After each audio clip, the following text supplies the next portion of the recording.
Will voters back the Prime Minister as he sets out plans that could mean British troops are fighting Russia? Keir Starmer is set to take his biggest gamble since becoming Prime Minister. His plan to protect Ukraine from further Russian aggression involves sending British troops to the country. It comes after President Donald Trump's erratic comments suggested the US is no longer willing to support efforts to protect. Sir Keir's plan has two aims.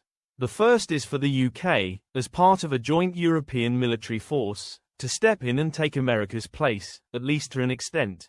At the same time, he hopes to convince Mr. Trump not to abandon Ukraine entirely, by showing that European countries including the UK are willing to do our part instead of expecting the Americans to do it all.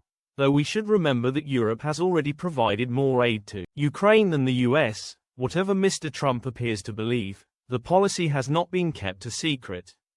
Sir Keir has spoken openly about it, but it hasn't yet sunk in with the British public that the government is likely to deploy troops. And this is why it's a gamble. Britons have been firmly behind Ukraine as it fights for its survival, but it remains to be seen whether voters will feel the same way about a plan that could potentially place our own soldiers in harm's way, or even. Sir Keir made the policy clear today when he said, "Any settlement must be based on a sovereign Ukraine backed up with strong security guarantees. The UK is ready and willing to support this with troops on the ground with other Europeans, and with the right conditions in place. And ultimately a US backstop will be vital to deter Russia from launching another invasion in just a few years' time. This would only happen once a peace agreement is in place. British troops would not take part in the current war, and of course, the whole point would be to ensure a new war doesn't break out.